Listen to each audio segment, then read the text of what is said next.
Digression. No. I'm not having it. I mean, is it food we're talking about? Definitely. It's very juicy. Come on. But I'm just stating facts. What were we talking about? Hey guys, salut, I am Alex and I make food videos on YouTube. Hello, I'm Josh and I edit Alex's food videos on YouTube. Hey Josh, what's up? I'm good, man. How are you? Yeah, I'm very good, man. So together with Josh, when we're working on videos, obviously we talk a lot about food. And spoiler, we don't always agree, yet we always digress. Always digress onto something completely different to what we're supposed to be doing. Yes, but it's always related to food. That's true. I mean, what else would we talk about? Nothing, exactly. So what was the last digression we had? Well, the last thing that I guess we started talking about, and it's quite pertinent now because as we're recording this, it's very early in the morning. And both of us, whilst we're not talking, are sipping away on our own form of brown liquid in a cup. Yes. For me, it's coffee. I start every day with a strong cup of coffee. But for you... Usually it's tea. Usually it's tea. Do you ever drink coffee? I do.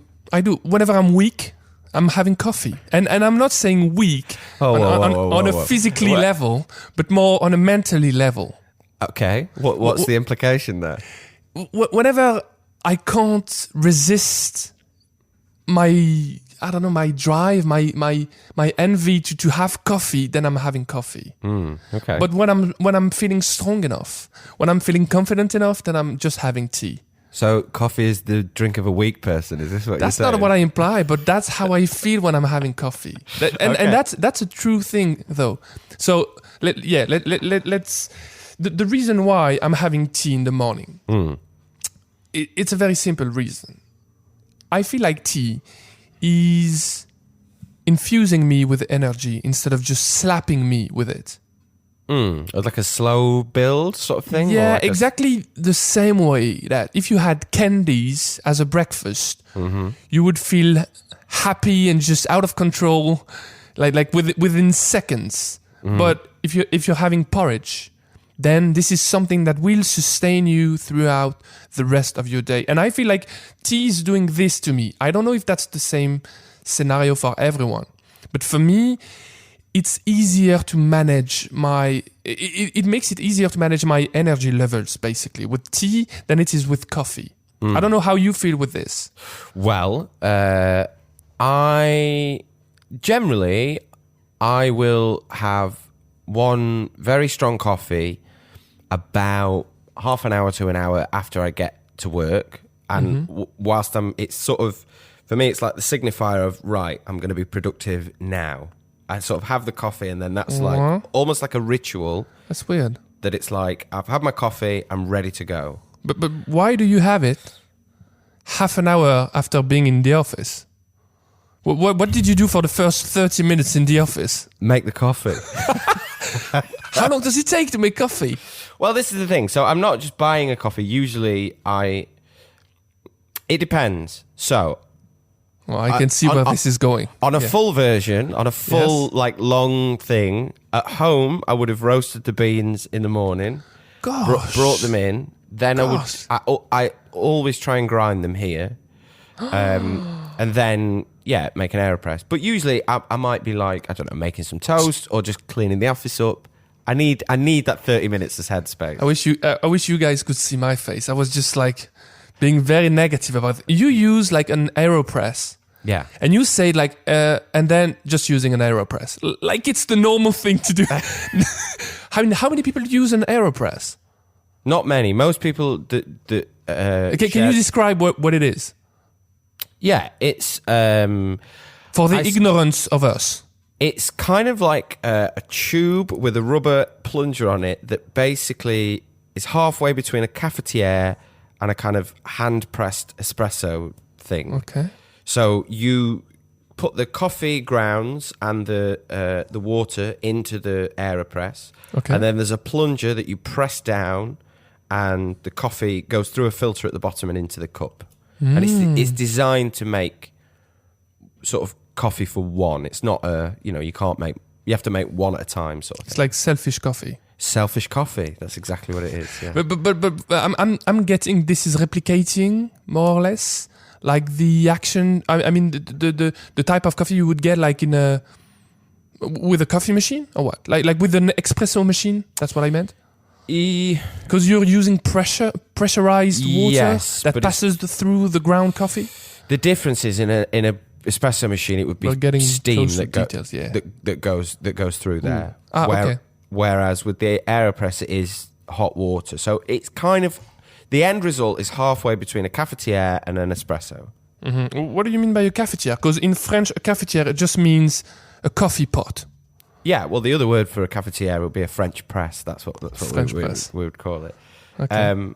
As in like, a big glass pot that you fill the grounds up in the bottom, you put hot water in, and then you use a plunger to separate the two. Mm-hmm. Okay, that's quite fancy, to be honest. In the past, when I had coffee, because I had a previous life before tea, and I used to have coffee. I would have probably, and when I say coffee, so usually the situation in France is the following: we only call coffee espresso. Okay. Most of the time, most people, when you say let's have a coffee, they mean let's have a very short coffee, an espresso. As they would in Italy. They would in Italy. I mean, just a touch longer than the few drops of coffee they serve you in Italy. Yeah. Have you ever, just a digression there, have you ever ordered in Italy a ristretto? No, but I can imagine there's barely anything in it. It's very fun. There's nothing in the cup. You sort of breathe it in. That's exactly it. If you sneeze, no, you got nothing left. It's just like a few drops of coffee, but it's very intense of flavor. And coming back to it, in France we tend to call coffee espresso. So in the past, I used to have, I don't know, like at least 3 espresso a day, maybe. Yeah. Okay. It's just not healthy. No, it's too many. And to bring it back to your original point about the sort of ritual that goes around it, I have that one coffee in the morning, and that's it. I don't drink any more coffee for the rest of the day, because if I do, I will get jittery. But one seems to just level me out to the right point. Now, what I would want to know is, you said so tea slowly infuses you with that energy. Yes, it does. How much tea do you drink throughout the day? Oh, I drink a lot of tea. Like I have bought a water filter, something that transforms tap water into less. How would I qualify this? Less harmful water somehow. I mean, less chlorine, less bad stuff for you. Yeah, a water filter. Just because I drink tea, just because I need liters and liters of water for tea per day. So I would probably drink 1 liter of tea a day, maybe. So I wonder whether I'm kind of getting maybe all of my caffeine in one hit at a certain point in the morning. Maybe you're sort of spreading out the same amount over the course of the day. So this is the other thing then. The tea that you drink looks nothing like the cup of tea that if I'm going to make myself a cup of tea, we're drinking 2 different beverages almost. Oh, you mean because I'm drinking tea and you're drinking like British beverages? Probably. Listen. Hold on a second. And I got my education from a British guy. So in the past, So long story. But he was a tea expert, though, right? He's a tea expert. Yeah, well, he's a tea expert. As is every British person. Yeah. So I was about to call you a hipster because you grind, and I should be. I will do that. Let's do it now. You are a hipster when it comes to when it comes to coffee. Yeah, very few people grind their own coffee beans. Maybe you grow your own. You have your own plants at home. Maybe it's the next step. In the same way it was a joke. Yeah. Oh gosh! Listen, in the same way that your chocolate journey, the last step that you can't get to because you don't live in a tropical country. That's the only step that I can't get to. I can't grow coffee here. Otherwise, I would be growing it. But I wouldn't be complaining about this. I get this. This is something that speaks to me. Yeah. I understand this. You enjoy coffee and you treat it with respect. You try to capture maybe an emotion and experience something that touches you. And I think that's amazing. And I wish I had the same connection with coffee. And maybe if I had this in the past, maybe I would still be drinking coffee. Maybe the coffee that I was drinking was just lame coffee, poor quality coffee, but the jitters that I got from it just made me feel so uncomfortable that I had to think that's a quit common coffee. experience. Yeah, I think a lot of people feel like that about coffee. It's just too much. I don't need that much energy in the morning. I'm a morning person. You've already got a lot of nervous energy as it is. Yeah, exactly. I'm way too nervous already. Like in the morning, like I've got this with friends, and you know, I don't even know if that's one thing, but I'm gonna assume it is. But there are morning persons and evening persons. I night agree. person. Would you qualify yourself as a night person or an evening person? Do you know what? I'm an evening person that wishes they were a morning person. When I do get up in the morning and get what I need to get done, and there's still daylight at the end of the day, it's wonderful. But left to, if I had no alarm clock and no other things to give me my timings, I would definitely be a night owl. Like, Okay. It's just what I've naturally leaned towards, I think. Understood. Well, it's impressive that I'm even awake now. It's 9 o'clock in the morning here. I know, and I was trying to postpone our meeting this morning just in case to be safe. But you didn't disappoint. I am on my end like more of a morning person. Yes. I like getting things done in the morning. That's where I'm the most productive, and I feel like I own things in the morning. Yeah, I can do things like I'm able to shift the world in the morning. That's how small the ego is this side of the channel. Well, imagine how it would be if you had a coffee. It'd be. That's the one exactly. But yeah, tea is just like it's also a ritual, I would say, and that is something that I want to share with everyone, but especially with you. Okay, well, this is the main thing I'm interested in, because like I said, in the same way that you say that the way that I drink coffee is not how you would drink it, the exact same is definitely true of tea. I would like to know how you make it and what the process is, in order that at some point I can try that, and then I will feel like I've actually experienced tea properly. Understood. I can do that, but you have to promise me not to get offended at any point. As a British person, I mean, I can't promise that. I don't know what you're going to say. Okay, yeah, fair enough. So I'm gonna pick my words. Drinking tea with milk is wrong. Okay, it's wrong because basically you're not. It's wrong from a tasting experience. It's not wrong from a cultural experience. If I were to be a British person, I think I would see nothing wrong in drinking tea with a cloud of milk and a spoonful of sugar. Because I feel like if that's the way you've been raised, if that's the way your parents did it, then it's probably fine. A spoonful of sugar helps the medicine go down, Alex. So. Yeah. Yes, yeah, all right. Are we just doing... Yeah, but we need science there, right? We need a bit of science, not only just movies for kids. Okay? Go on. So basically, milk goes against everything that is in tea, first of all. It's just... Why is that? I should have checked my facts before coming to this discussion. I feel a bit weak at the moment. Okay, let me tell you this. I don't know anything about it, so you can just lie to me and I'll believe whatever you say. Yeah, the problem is that we are chatting on a public podcast, and there are going to be plenty people bitching about what I'm going to say. So anyways, someone out there is going to... I'm not going to comment on the healthy situation then. Okay. I'm just going to say that from a tasting experience, if you really want to experience the flavor of something, you shouldn't probably dilute it with milk and sugar. And the way somebody taught this to me was amazing, and I'm gonna quote that person. The person is Don from a company called Mayleaf in the UK, in London, by the way. He has a tea house. Okay. And he told me this. Well, Alex, you are French.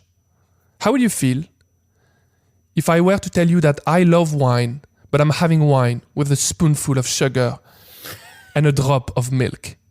And I was just like smiling and laughing because I thought this would be... It's not even a blasphemy. I don't care. You can have your wine the way you like, but you can't decide if wine is good. If you do that to wine, that would be stupid. And yet, that is exactly the way people experience tea, with a spoonful of sugar, with a drop of milk. I'm not saying it's bad. It's probably good. I had this in the past, not bad. But it's hard to tell if the tea actually is good or not. I feel like it's almost a different beverage, maybe. It's a different beverage. It's a cultural beverage. That's all it is. But tea, the way I had experienced it in the past, that's exactly like this. I mean, it's a French translation of this, which means dust powder of tea in a tea bag that is steep for way too long in a water that is way too hot. And then I had some experiences. Then I had some tea experiences. My very first experience probably was with green tea. I had green tea in the past. I thought I had green tea in the past. I had this bitter, herby slap in the taste buds. Absolutely disgusting. Yeah. And then I was with this guy, with Don, and he made me some green tea. First of all, the tea is not green. It's golden. Okay. When you look at it through a glass, the color is mind-blowing.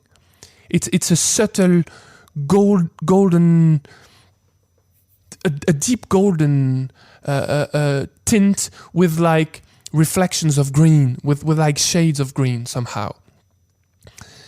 It was steeped for 30 seconds. On every package, on every tea package that you would find in a supermarket, it's always written 3 minutes, 5 minutes, 4 minutes. Yeah. We brewed it for 30 seconds. And then we brewed it for 30 seconds, but using water that was at 65, 70 degrees Celsius. Mm-hmm. So that's very low. It's so low that you almost don't burn yourself with it. I don't think you would at 65 degrees. Yeah, exactly. And then I had it and I thought, what is this?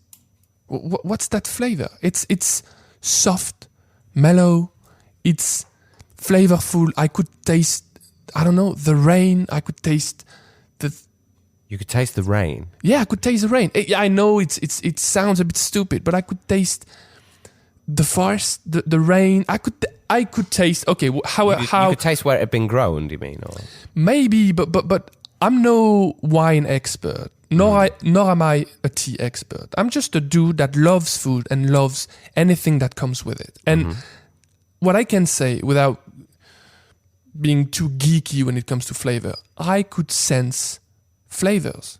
I could sense stuff, and that was probably one of the very first time I had a tasting experience with tea. And I thought, wow, is that tea? And the guy told me, this is just a glimpse of what tea can be. And this guy he's not pushing people into tea. He doesn't care. You want to have tea. I mean, he's a tea person, plus he's a British guy. So he's very, I don't know, he's very tolerant when it comes to everybody having their own culture and not forcing anybody into a specific culture or into another. And then, so that was my first green tea experience, and that opened my eyes to something. And then I started doing what I do when I discover something. I started doing research. I started getting mad about tea. Like going deep into tea documentaries, understanding all the different types of tea. You know, you've got black tea, but you've got green tea. You've got everything in between black and green tea. So green tea would be fresh tea that have been roasted or steamed or something, but it would be almost fresh tea leaves, and black tea would be fully fermented tea leaves. And in between, you've got a whole array of variations, like halfway fermented tea leaves, or like 90% fermented tea leaves, or 10% fermented tea leaves, and these would be the oolong.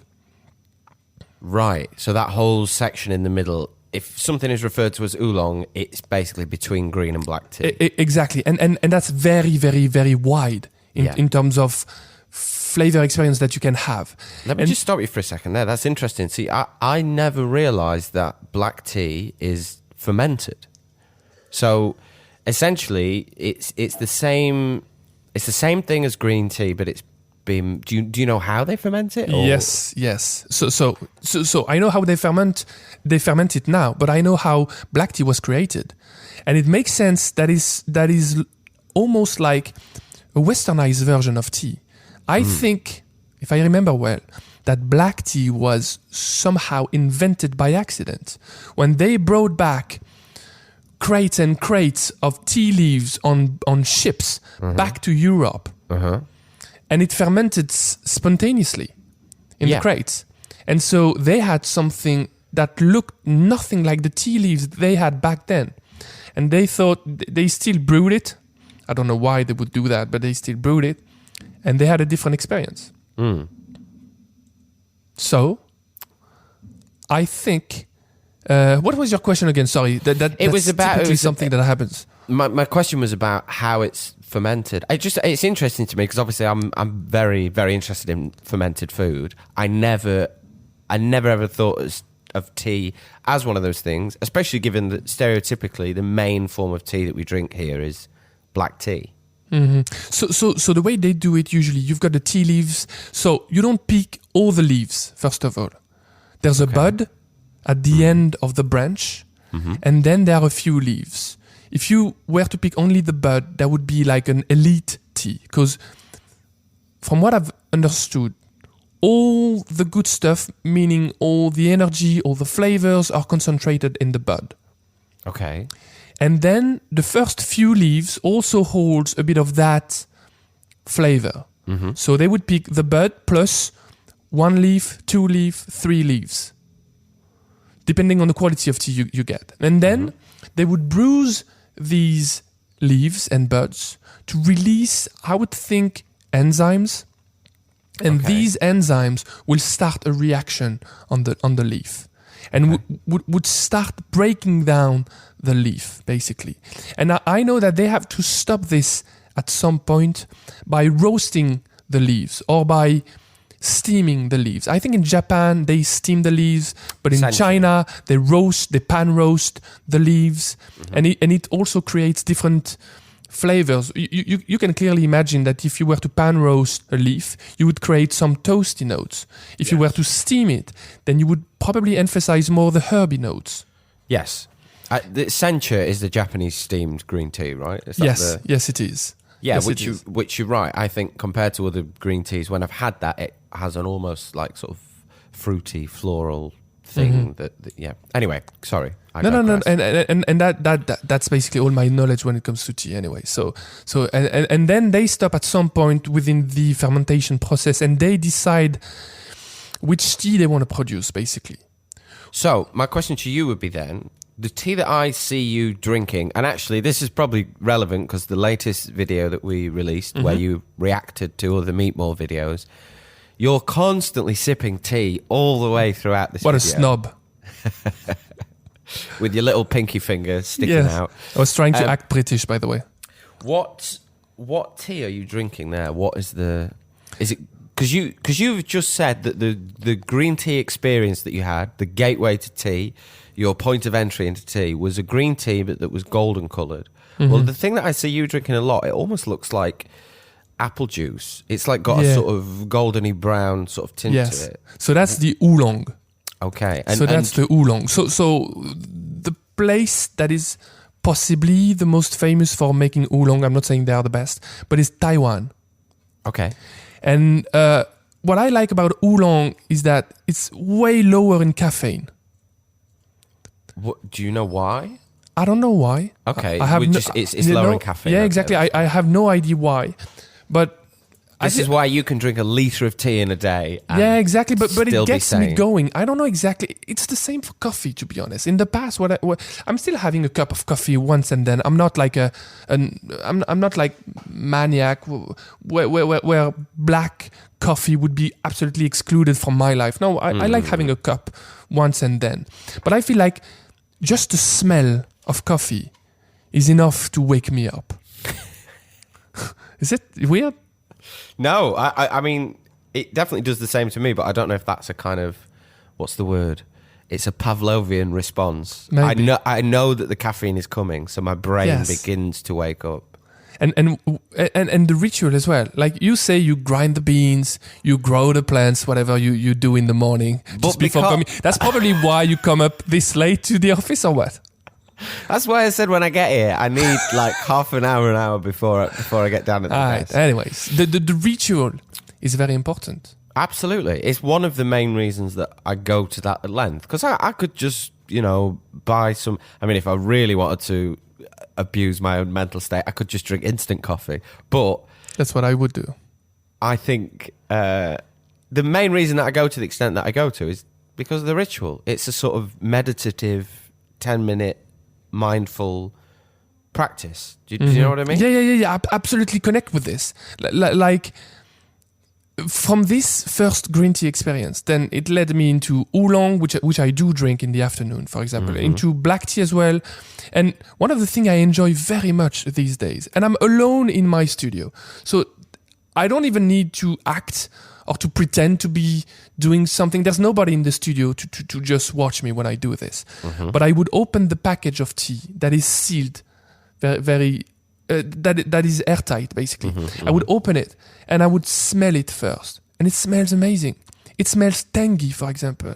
Even though there's only tea leaves, there are only tea leaves in that package. And it smells tangy, it smells earthy. Sometimes it smells like things I would never thought I would say, like citrusy or caramelly or toasty. It's never scented tea. I should probably say that for me, and then that's probably where it gets personal.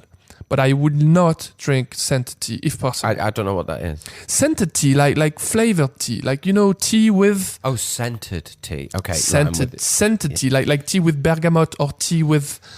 I don't know, with like Earl peas. Grey or... Yeah, I mean, these are not bad teas. I enjoy them from time to time, but when I refer to tea, I refer to single origin tea. Like tea that has been unaltered, undamaged, unmodified. I'm with you. Yeah, exactly. That's the tea. I'm the same with coffee or chocolate. I don't need it to have another flavour. It is complex enough in its own Exactly. flavour. It has plenty flavours already. So what I would do, I would open the package of tea. I would smell it. And then I would place a good load of leaves. Like in the eyes of most people, it would be too much. But because I'm following a very specific way of brewing tea. And is this to do with the fact that you're brewing it only for 30 seconds or whatever you were saying? Exactly. So I would take a huge amount of tea leaves that I would place into a teapot. And the teapot has been heated with tap water. Very hot tap water. So the teapot is very warm. And then I would smell it again in that warm teapot. And it smells different. Because the warmth of that teapot is just helping me sense the notes of that tea. That's amazing. And then I would just, pour a bit of hot water on it. I must say that my kettle, my electric kettle, has different stages. And that's... I think we've all seen that from your videos. You've seen that in my videos, probably. Yeah. But that makes the tea brewing much easier. Because otherwise it's impossible. In the past, that's probably why... I couldn't brew tea properly. On the package of tea of an iced tea, you would see 95 degrees Celsius. How am I supposed to get to 95? I just had boiling or cold, basically. Yeah. Exactly. And now I can't do 95, but I can do 70, 80, 90. And that helps me a lot with picking the right temperature for the right tea. As I said earlier, I'm no tea expert, so I can't guess what the temperature would be. I just read it on the package of tea. And then I brew it for 30 seconds, have some tea, and then that's the beauty of it. I'm brewing it again using the same batch that I used for the first brew, which means I'm not discarding tea. I'm doing at least 4 or 5 brews with the same batch. How does the flavour alter from batch to batch? That's amazing, man. The first batch always is quite soft, quite subtle in terms of flavour. The second one is the strongest. It feels like the leaves open up with the first one. So I'm assuming, right, just given that, for example, you're not going to be able to do this with a tea bag because the particle size of the leaves of tea is, I'm assuming all the flavour is going to be gone after one. Tea bags are the worst. Tea bags is exactly like instant coffee. It's exactly like the same. Tea bags are made with tea dust. Yeah. So basically the byproduct of making tea. The stuff that they've swept up off the factory floor. Exactly. from the roof and from the outside the barn. They dusted. They had a bit of soap probably to it. Yeah. And then they stuff into these paper bags, and then that's what we drink.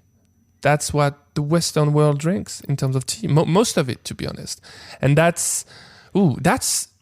I mean, you can probably imagine that if you grind something to a powder, you increase the surface exponentially. Yes.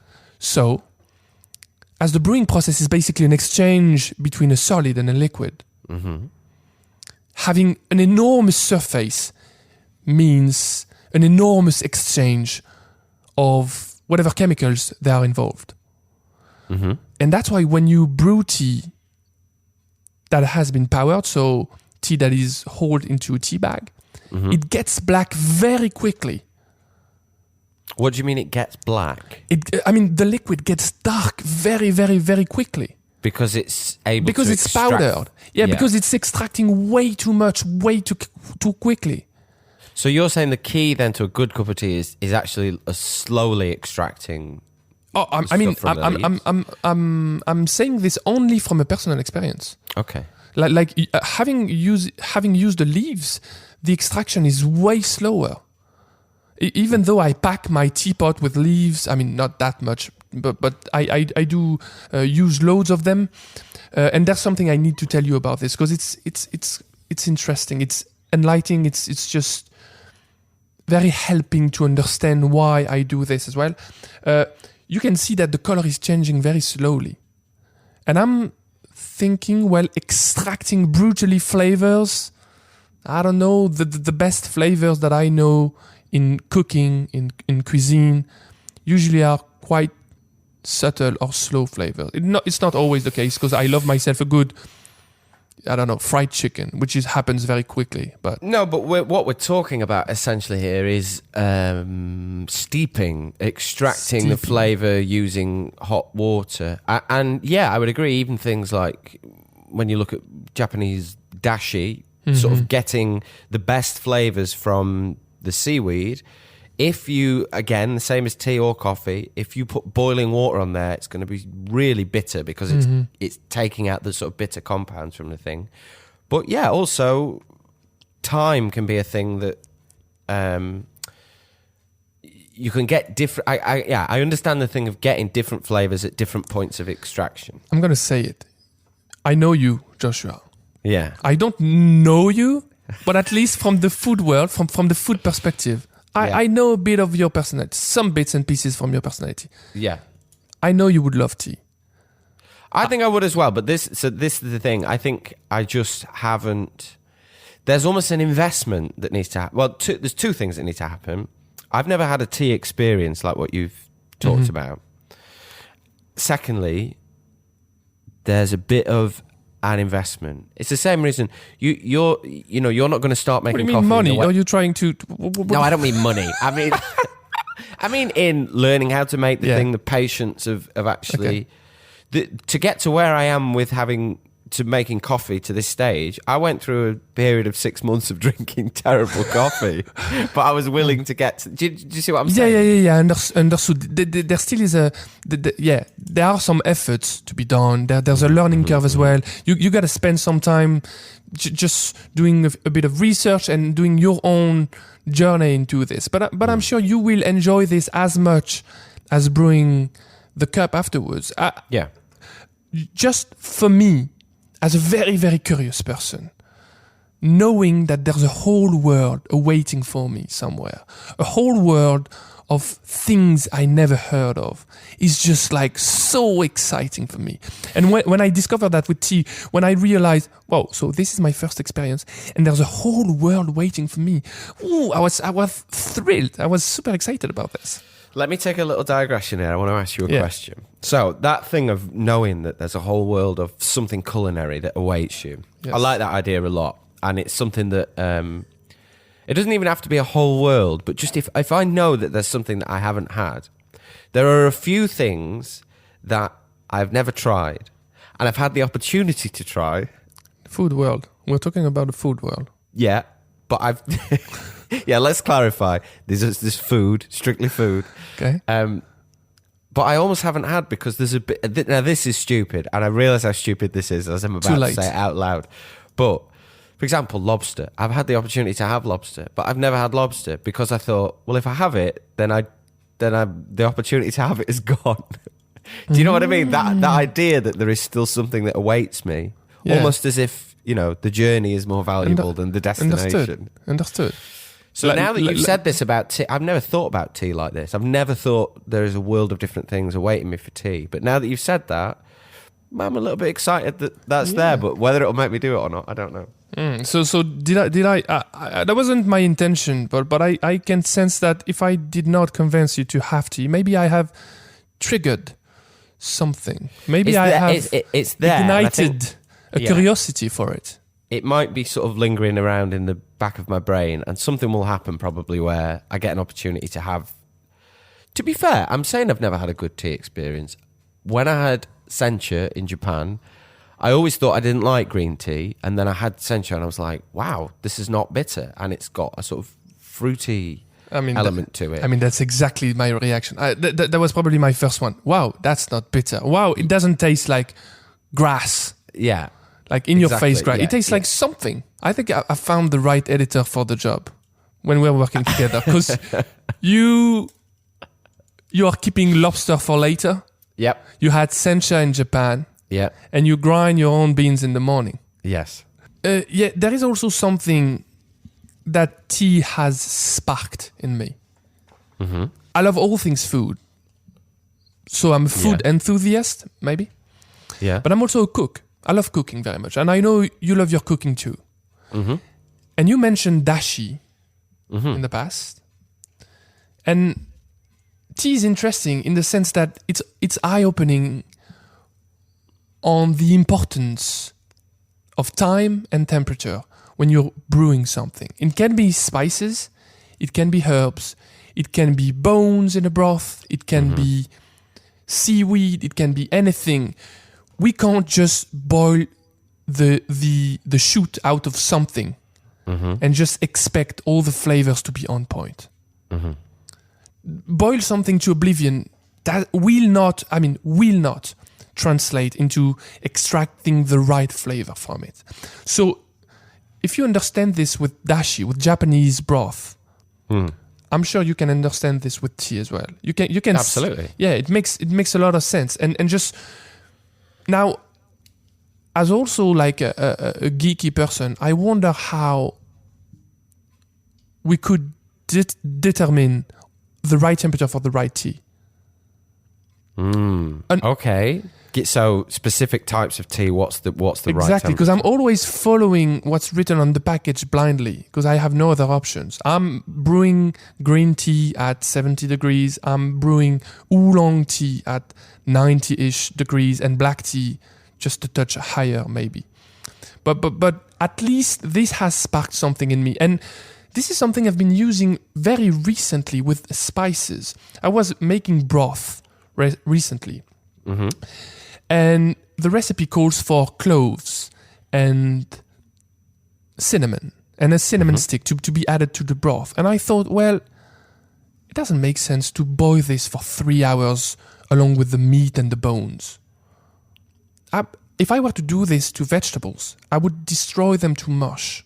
Mm-hmm. You know, in pot-au-feu, for example, or all the endless variations everywhere in the world, basically stewing meat and vegetables together in a pot.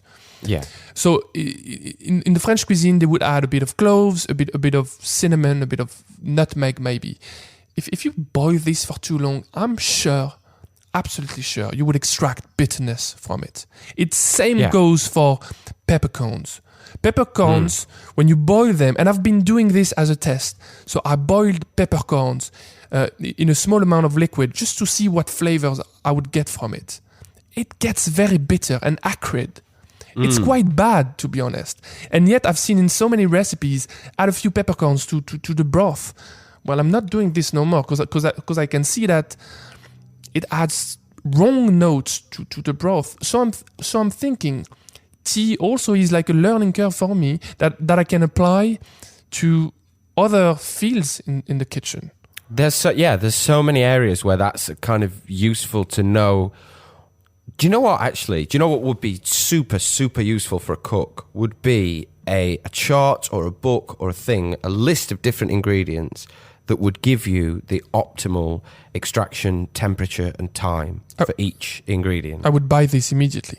I would, straight away. Because if you know, like, for example, in your example where you're making a broth, if you know that to get even the vegetables, let's say putting the onion in at a certain temperature for a certain amount of time, you know that whilst you've got that temperature going, then that's when you put the onion in, and then maybe you take it out, or you put it in towards the end just to get those things. Same for the spices, same for whatever else. And actually, I've had a similar experience recently in that when I was making broth, I started by using kombu seaweed, steeped for an hour at 65 degrees. Then I take that out, and then I put the bones in and turn it up to a boil. Because if I hadn't done that, like you said, I would have just extracted all the bitter flavors straight away out of the thing. But I feel like, and following exactly what you said, it's quite difficult for us cooks to do all the tests. This is my job, so I can afford to spend more time in the kitchen and do all this silly tests.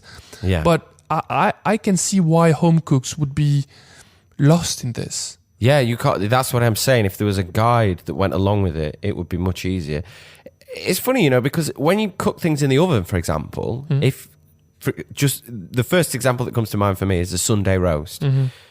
You've got a certain temperature, the meat goes in at a certain point, the veg then they don't go in at the same time. You put them in later on down the line, and then when you need to do the Yorkshire puddings, which is at a much higher temperature, you take everything else out and let that rest, and you turn that up. So we're familiar with doing it with the oven, of using different times and temperatures.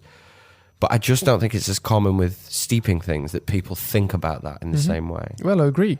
It's very uncommon to see somebody mentioning a temperature for water. They say simmering. In recipes, they would say simmering or boiling. That's the two stages of water ever. Yeah, which is ridiculously inaccurate. Yeah. All right. So that's probably something that will help us all brew better tea, maybe, or even coffee. I'm sure you use a specific temperature when it comes to water for coffee beans, right?